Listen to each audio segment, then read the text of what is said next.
La Meli, perfecto. Gracias. Meli Rubio está a cargo de la guardería. Todos los niñitos arriba.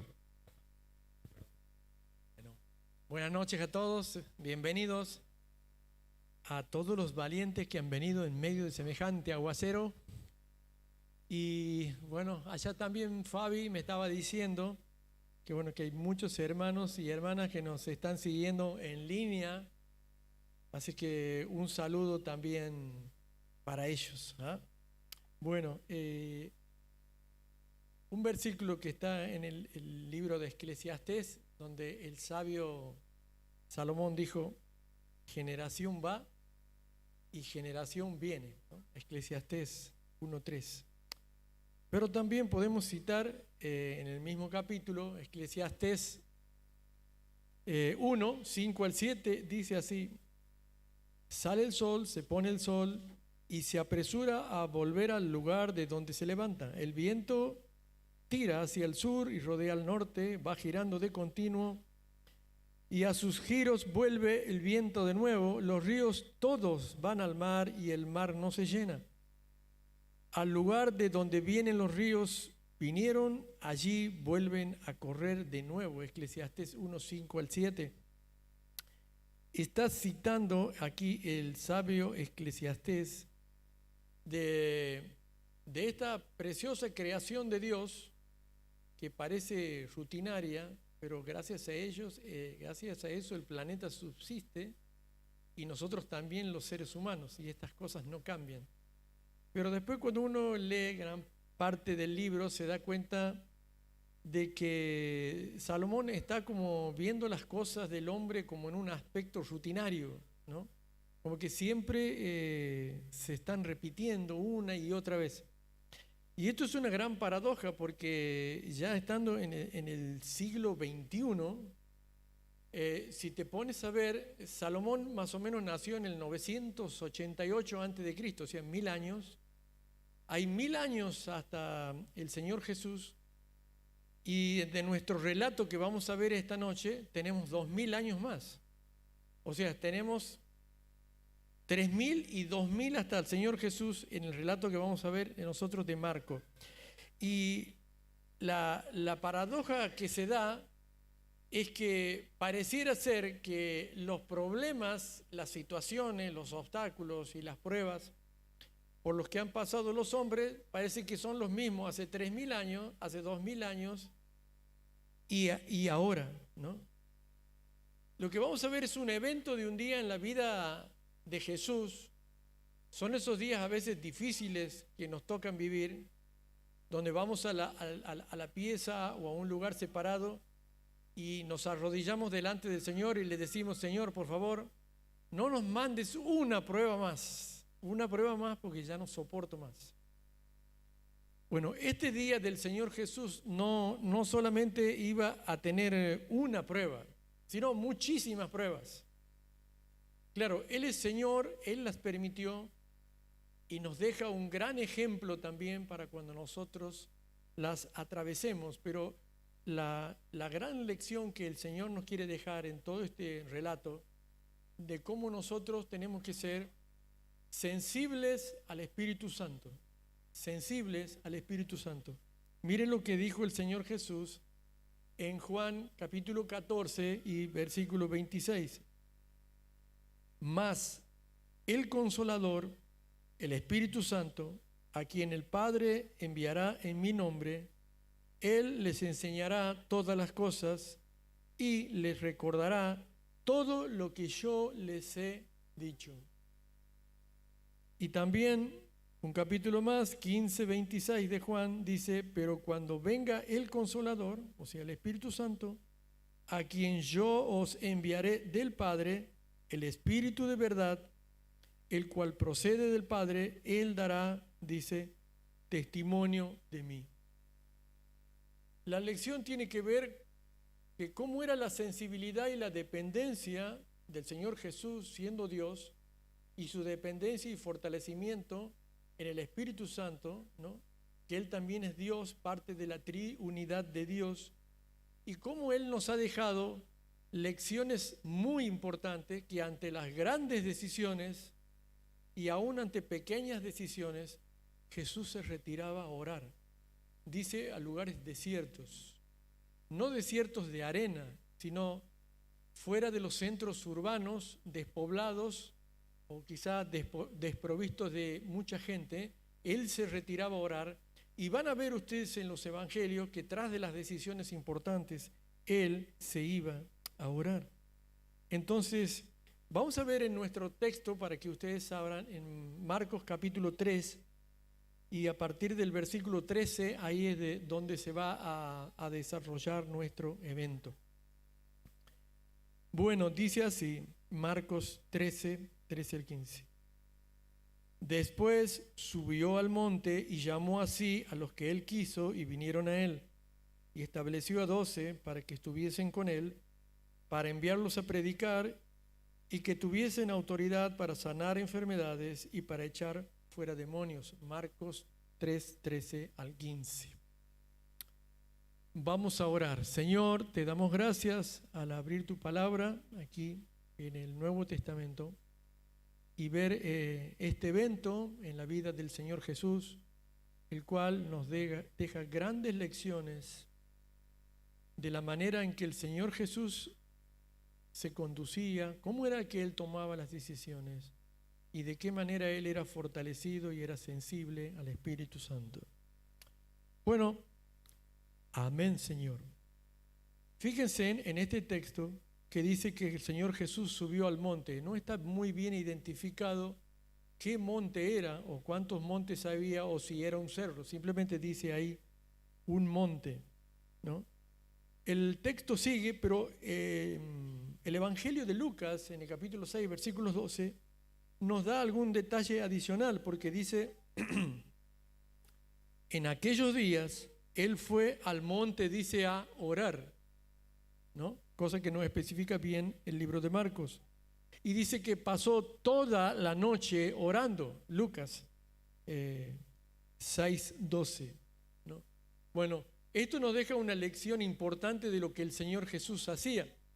El Señor Jesús no enseñó a predicar a sus discípulos, y por lo menos ellos no le preguntaron.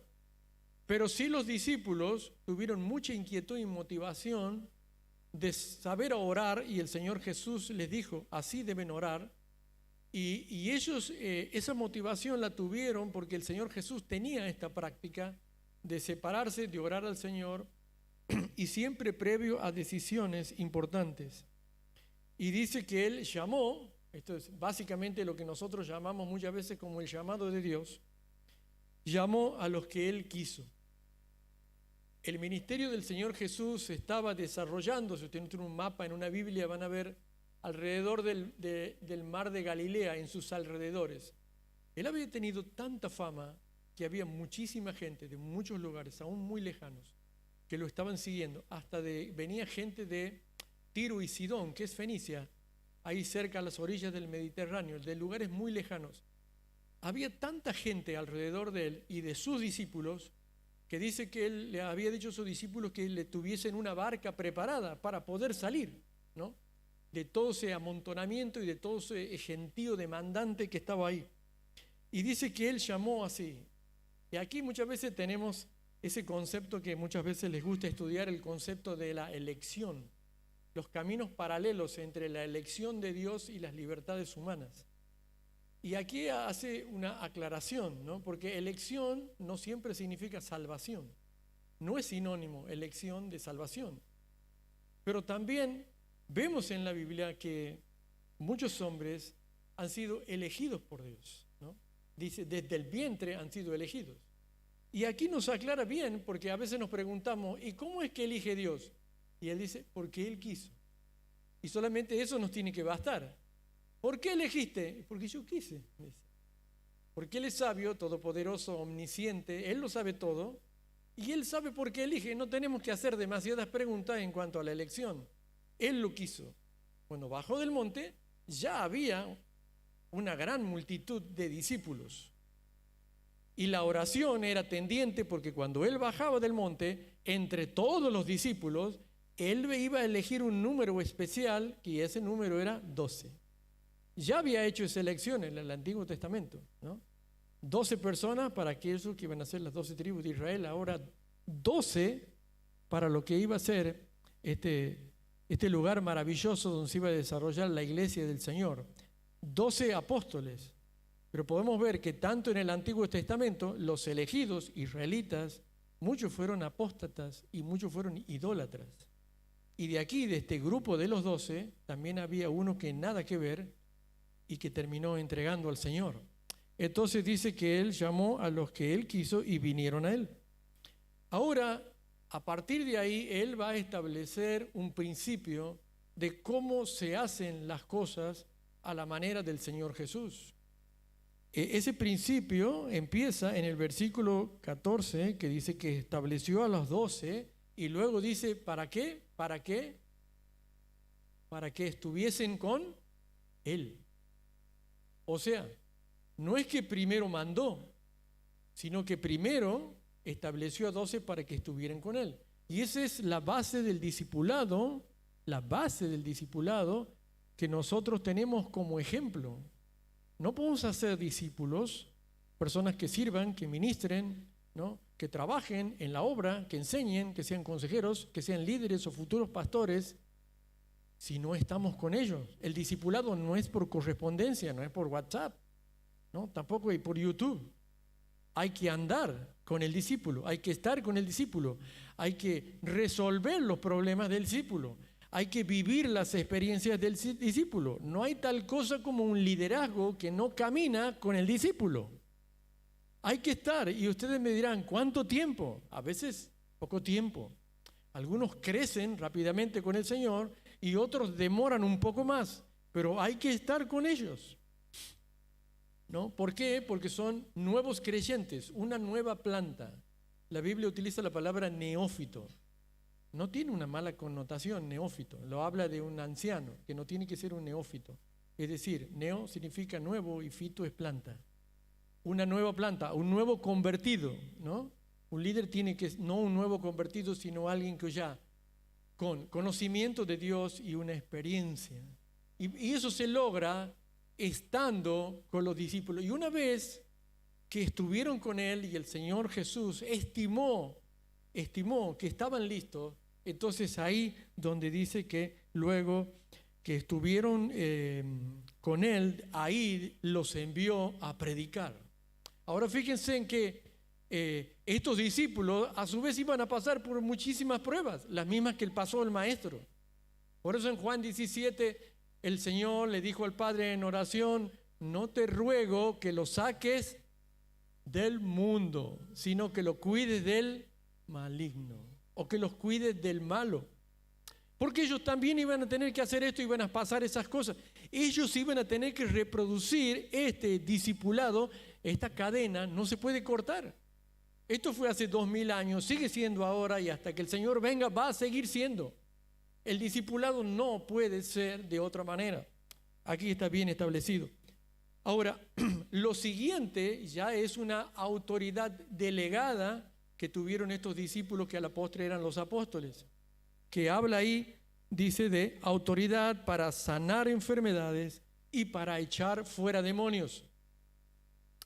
Estos milagros, estas sanidades de la iglesia primitiva tuvieron un propósito en la iglesia primitiva y también eran como señal, una señal mesiánica que hizo el Señor Jesús, su carnet de identificación, ahí está en el libro de Mateo, para decir yo soy el Mesías, yo soy el que cumple las profecías del Antiguo Testamento, estas son mis credenciales, ¿no? El Señor las hacía y Él se las delegó a los apóstoles.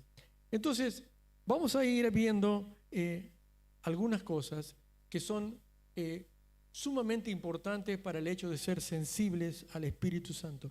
Fíjense en que, vamos a ver aquí en el versículo 20, dice, y se agolpó de nuevo la gente de modo que ellos ni aún podían comer pan, ¿no? 3:20. Pero saben que la última parte, la última oración del versículo 19, dice algo interesante, ¿no? Dice, y vinieron a casa. Eso está ahí como descolgado. Ellos andaban alrededor del mar de Galilea, andaban ministrando ahí y vinieron a casa. ¿A dónde fueron? y fueron al norte del mar de Galilea, noroeste, un lugar que se llama Capernaum. También se puede llamar Cafarnaún, significa casa de Naún. ¿Se acuerdan del profeta? Casa de Naún, y estaban ahí, pero parece que toda la tropa los seguía por el mar de Galilea a donde iban. Y se amontonaron ahí, multitudes ahí. Había tanta tarea, tanto trabajo, tanto ministerio, tanto servicio, que ya habían perdido la noción de cuidarse ellos mismos y de que era momento de almorzar, de desayunar, de merendar, ya no había tiempo ni había momento. Entonces, una de las cosas en que nosotros tenemos que ser, un primer punto donde nosotros tenemos que aprender a ser sensibles del Espíritu Santo, ¿no?, es acerca de las demandas de la vida. Las demandas de la vida, ¿no? ¿Qué significa una demanda? Una demanda es una exigencia que se impone. Eso es lo que es una demanda. Es una exigencia que se impone.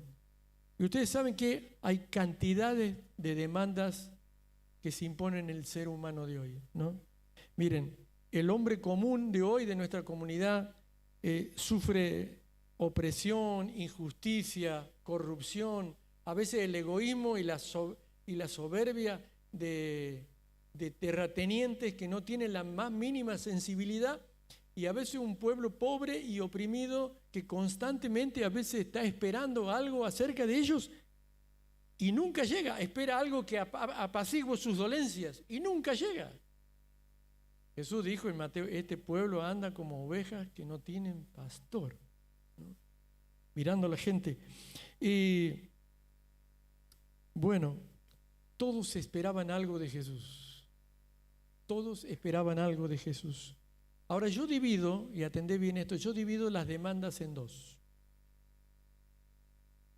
Primero son las demandas personales y luego son las demandas ajenas, como las propias y las ajenas.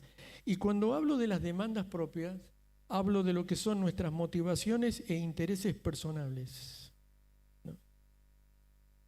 Entonces vos te preguntarás, ¿qué es ser sensible al Espíritu? ¿Qué es ser sensible al Espíritu? Ser sensible al Espíritu es llegar a conocer mi propósito personal. ¿Cuál es el propósito personal para mí? Y vos me dirás, ¿cómo yo puedo saber mi propósito personal? Yo quiero decirte que el Señor te ha dado dones, talentos, recursos materiales y espirituales, un antecedente de vida, y te ha dado un combo que es casi único y casi personal. Y en eso el Señor te ha capacitado para insertarte en la obra de manera particular. Yo no estoy hablando en este momento de la visión de la iglesia. No estoy hablando de la iglesia, de dónde salimos y hacia dónde vamos. No estoy hablando de esta campaña de crecimiento corporativo de la iglesia, sino estoy hablando de lo que es tu propósito personal. ¿Cuáles son tus intereses y cuáles son tus motivaciones? Ahora te hago la pregunta. ¿Cuál era el propósito por el cual el Padre envió al Señor Jesús a la tierra? ¿Cuál era? ¿Me dicen?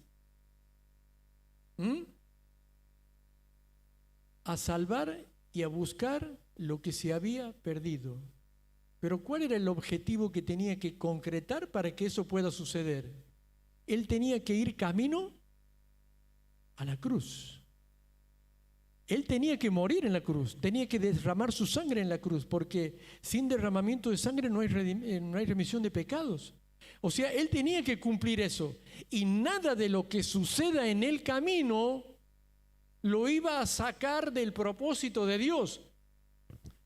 Por eso mirá la importancia que tiene el conocer cuál es tu propósito particular por el cual el Señor te tiene en la tierra, ¿no? Entonces, eso es por lo cual yo digo, ¿no?, que es la sensibilidad que tiene que tener cada uno al Espíritu Santo. Cuando uno está en el propósito de Dios, se cumple lo que dice 1 Juan capítulo 5 y versículo 14, cuando oramos, que si pedimos conforme a la voluntad de Dios, tenemos la certeza de que Él nos escucha.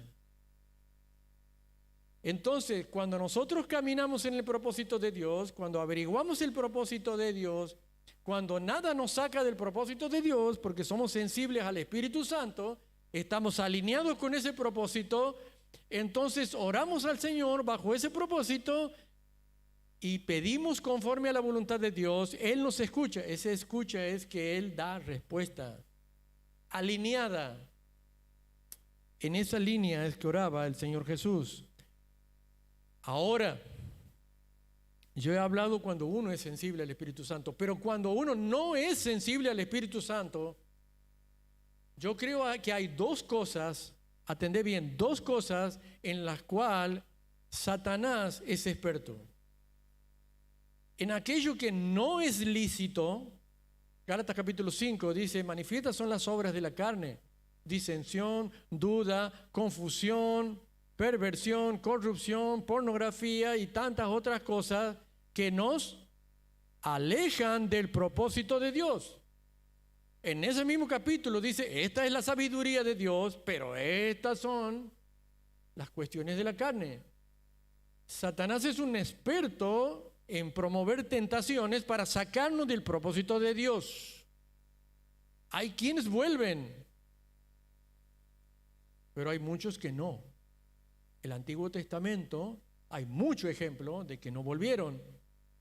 Pero también, y esto ya es más difícil, por eso hay que tener sensibilidad del Espíritu Santo, en aquello que es lícito. Hablé de lo que no es lícito, pero ahora hablo de lo que es lícito, ¿verdad?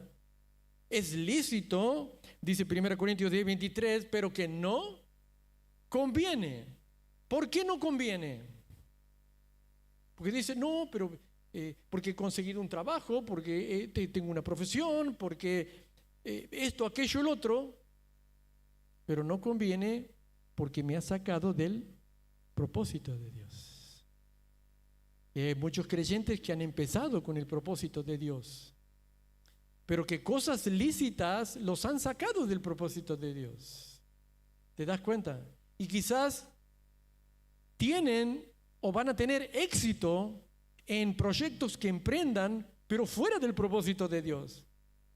¿Te imaginas aquí en Marcos capítulo 3 que ante las demandas de la vida, ante todas las demandas que tenía el Jesús, ante todas las cosas que le hicieron, Él hubiera dicho, bueno, no, vamos a dejarlo para más adelante, esto de la cruz, dentro de 100 años, o 500 años, o 1000 años, o lo que sea? Y Él no se hubiera encaminado. A eso lo mandó el Padre. Entonces, tenemos sensibilidad al Espíritu. Las demandas propias nuestras, de nuestras motivaciones y de nuestros intereses, pero también están lo que son las demandas ajenas. ¿Sabe? Cada uno de los que estaban ahí siguiendo al Señor Jesús tenían diferentes intenciones. Ustedes miran, capaz que el 60 o el 70%, ¿qué buscaba? Sanidad. ¿Sabe que hay muchas iglesias que ofrecen sanidad y milagros hoy en día, que era una prerrogativa de los apóstoles, y se llena de gente buscando sanidades y milagros? Había otros que buscaban fama, había otros que querían hacer un partido político con Jesús, había otros, los celotes, que buscaban movimientos subversivos. Los celotes eran un apelativo, los del cuchillo, esos eran los celotes, como los sicarios modernos, dispuestos a matar a cualquier soldado romano en la calle. Todos esos buscaban al Señor Jesús y todos demandaban algo de Él constantemente, ¿no?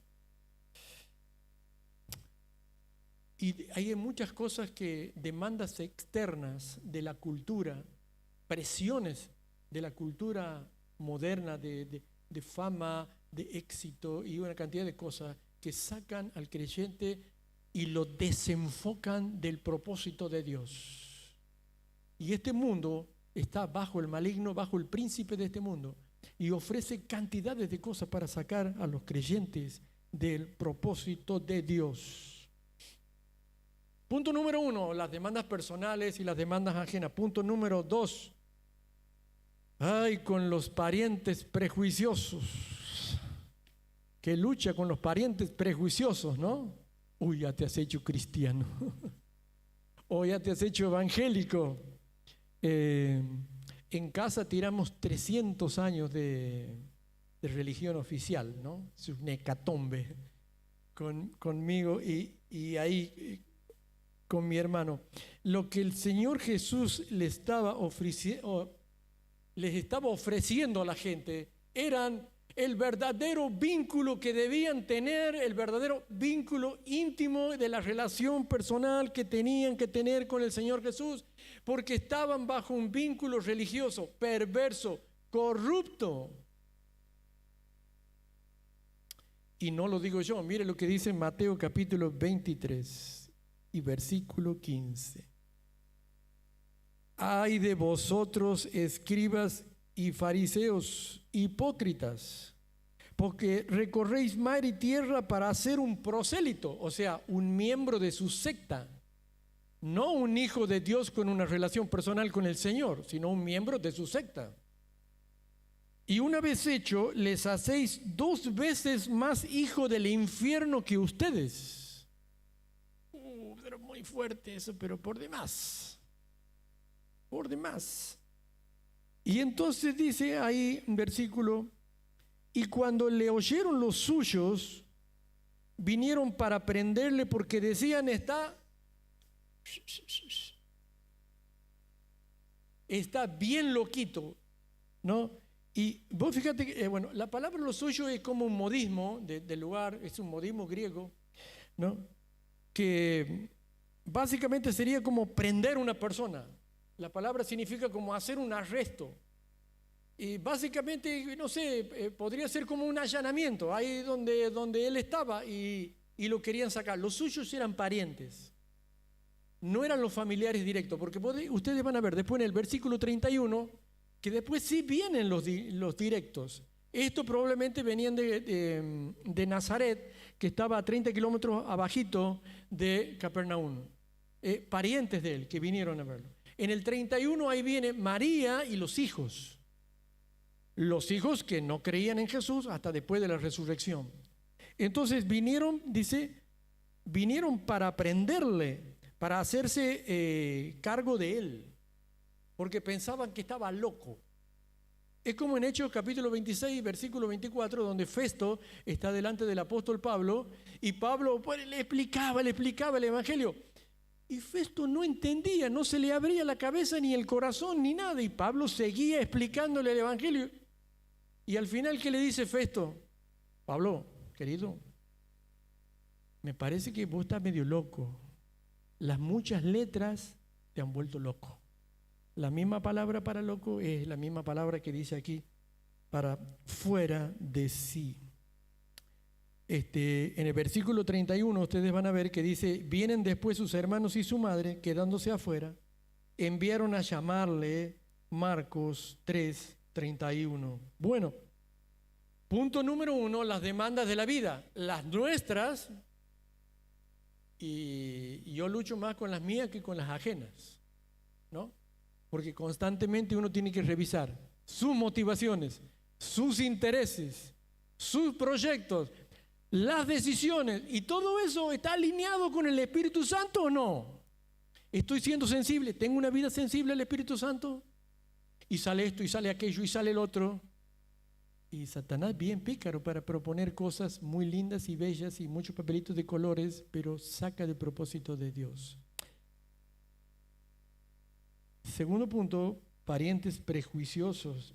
Pero el tercero, religiosos acusadores. Dice así en el texto.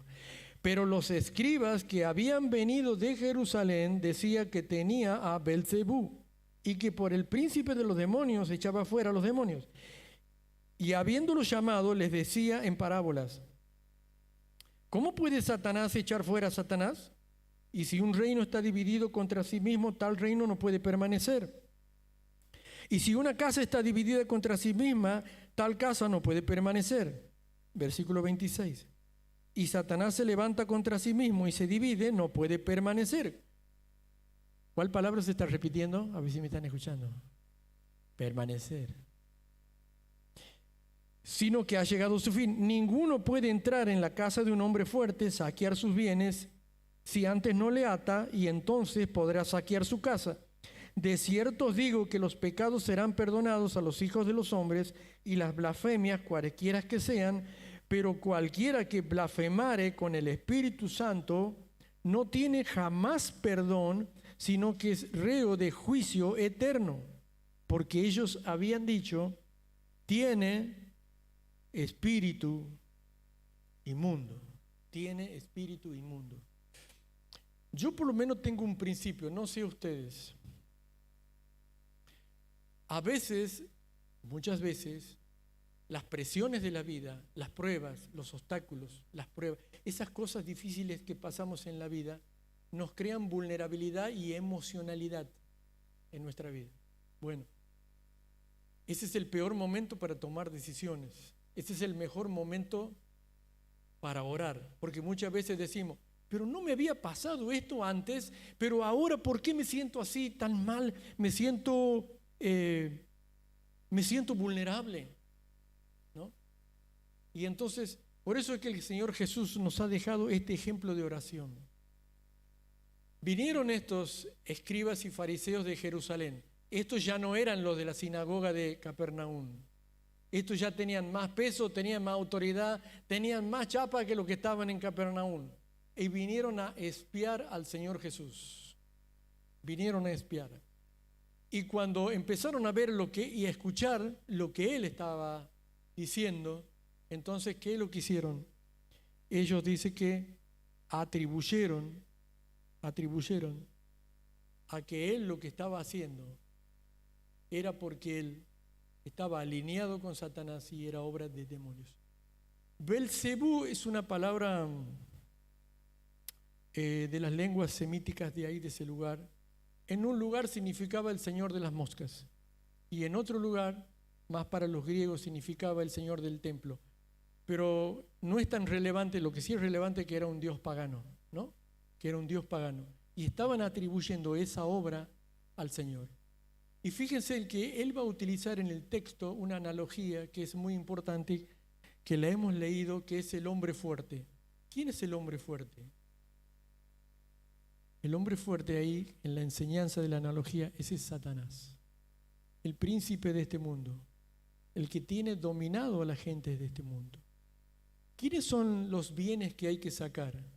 Son las personas de este mundo que él tiene esclavizadas, bajo su dominio y bajo su poder. Y el Señor Jesús le dice, he aquí hay alguien que es infinitamente más poderoso que él. En Mateo capítulo 4, en Marcos también, recuerdan que el Señor Jesús fue llevado al desierto. ¿Quién lo llevó? ¿Satanás o el Espíritu Santo? Así que leer bien. Lo llevó el Espíritu Santo para probarlo, no lo llevó Satanás para probarlo. Y él estuvo ahí. Y él ahí le demostró a Satanás quién era, que él es Dios y que él está absolutamente por encima de los proyectos, las maquinaciones y las estrategias de Satanás. Entonces, la prédica de Jesús, que nadie estaba entendiendo ni en Capernaum, ni en los lugares, ni en Jerusalén, ni en ningún lugar, es que Él venía, como dice en el libro de 1 Juan, a deshacer las obras del diablo, por lo cual la gente estaba esclavizada. El Evangelio, dice Romanos capítulo 1, versículo 16, es poder de Dios para todo aquel que cree. Y esa es la obra que Él estaba dando, era la oferta del perdón y de la reconciliación. Él era el hombre Jesús era el que dominaba al hombre fuerte y el que podía sacar a la gente de la esclavitud en la cual estaban con el Evangelio. Pero la gente no buscaba eso. ¿Qué buscaba? Fama, autoridad, buscaba sanaciones, buscaba milagros. Inclusive la predicación del Señor Jesús en su propio pueblo natal fue un desastre, porque nadie creía en Él. Y es por eso que esta declaración tan fuerte que hace, que cualquier cosa que hicieron con el Señor Jesús, lo que le hicieron no solamente cuando él predicó lo que le hicieron en los momentos previos a la cruz, aún eso iba a ser perdonado. Pero la blasfemia contra el Espíritu Santo no iba a ser perdonada, y las personas esclavas en Satanás era un edicto que va a ser guardado por toda la eternidad y que no va a poder ser revertido. ¿Por qué? Porque estaban rechazando la oferta del perdón. Esa es la blasfemia contra el Espíritu Santo. Lo imperdonable es rechazar el perdón. Y es algo que es la oportunidad de todo ser humano mientras tenga vida sobre esta tierra. Entonces vos te podés dar cuenta de la magnitud del mensaje que el Señor nos ha dado a nosotros, ¿no? Y la pasión que nosotros debemos tener en el evangelismo y en el discipulado, porque es lo único que puede sacar a cualquier ser humano bajo cualquier esclavitud en este mundo de las garras de Satanás. ¿Te das cuenta? Y esa es la blasfemia del Espíritu Santo. Bueno, y finalmente dice que llegaron sus familiares desenfocados. Seguramente los que llegaron a Capernaum, que eran los parientes prejuiciosos, se deben haber caminado unos cuantos kilómetros más para llegar a la casa de la hermosa y santa María, decirle: María, mira, tu hijo me parece que está ya, no sé, perdido, fanatizado y no sé, creo que vas a tener que ir vos a sacarlo. Y María fue hasta ese lugar, fue hasta Capernaum, no sé, se paró en la puerta y díganle en que anda su mamá, vengan y sáquenlo de ahí, se lo quiso llevar, ¿no? No es que el texto quiere desacreditar, que Jesús quiere desacreditar a su mamá, ¿no? No es que quiere desacreditar el texto del Antiguo Testamento que dice: honra a tu padre y a tu madre, que es el primer mandamiento con promesa. Pero también hay otro texto que dice: el que no aborrece a padre, madre, hermano, primo, nieto y todo lo que venga por adelante, ¿no? No es digno de mí. El que pone la mano en el arado y mira hacia atrás y no me sigue, no es digno de mí. Lo que el Señor Jesús está estableciendo cuando mira a todos los discípulos. Miren, si Él se iba con María, se desacreditaba a sí mismo, le daba la derecha a los fariseos y escribas que estaban ahí, diciéndoles: sí, ustedes tienen razón, me voy a casa. Los miró a todos los discípulos y le dijo: ¿quién es mi madre? ¿Quiénes son mis hermanos? Le dijo: todo aquel que hace la voluntad de Dios es mi padre, es mi madre, es mi hermano. Y Él quiso establecer que la relación personal con el Señor está por encima de todo. Está por encima de todo. Eso no significa querer menos a la mamá, al papá, al hermano, al pariente. No significa la responsabilidad de no ser un proveedor de casa, ser responsable en el trabajo, todo. Pero Él dice que la relación personal e íntima con el Señor está sobre todas las cosas. Eso es hacer la voluntad de Dios. Pero sobre todas las cosas, terminando el mensaje, lo que quiero recalcar: Jesús nunca dejó de lado la oración. Jesús nunca dejó que las demandas propias, nuestros intereses y motivaciones, pongan de lado el propósito personal que Él tiene para nosotros. No dejó nunca que las presiones del mundo le afectaran para sacarlo del propósito de Dios. Ya sé, vos me dirás: sí, Él es Dios, Él conoce todo, Él sabe todo y Él puede vencer a todo. Lo sé, lo tengo en cuenta y Él lo sabe. Pero Él oró por nosotros en Juan 17, donde dijo: no te ruego que los saques del mundo, ¿no?, pero que los cuides y los protejas del maligno. A todos aquellos, a mis discípulos de ahora y a los que van a creer, o sea, los que estamos aquí, ¿no? Y nosotros somos hijos espirituales de aquellos que se atrevieron a una evangelización, a un discipulado, y que nos discipularon y que nos enseñaron, y ahora nosotros somos los que tenemos la tarea.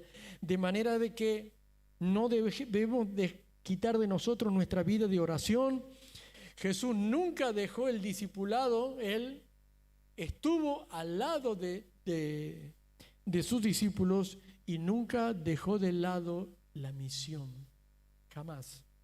Y eso llega hasta el día de hoy. No dejó de afectarse por el mundo religioso. Hoy el mundo religioso ejerce una presión muy grande sobre la iglesia, muy grande sobre los cristianos. ¿Para qué? Para sacarte del propósito de Dios. La pregunta final es esta: ¿vos conoces cuál es el propósito de Dios para tu vida? Si es que no lo conoces, es lo primero que deberías averiguar. O buscar un hermano más maduro y espiritual a que te ayude a conocerlo. Porque esa es la tarea. Eso es lo que responde a la pregunta: ¿para qué estoy aquí yo en la tierra? ¿Para qué el Señor me tiene con vida? Para cumplir su propósito. Y como iglesia, la pregunta es: ¿para qué estamos nosotros aquí en la tierra? Para cumplir la misión del Señor. Las puertas del Hades no van a prevalecer contra la iglesia. El Evangelio es poder de Dios, ¿no? De manera que miren tantas cosas que suceden cuando uno llega a ser sensible al Espíritu. Dos cosas importantes para terminar. Hay cosas no lícitas que las conocemos muy bien. ¿Cuáles son? Que nos sacan del propósito de Dios. Pero las más difíciles son las lícitas, pero que nos sacan del propósito de Dios. Por eso Pablo en Efesios dijo que no seamos llevados por todo viento de enseñanzas extrañas, porque conocemos muy bien cuáles son las estrategias o los métodos del diablo para sacarnos del propósito de Dios. Amén. Vamos a terminar orando.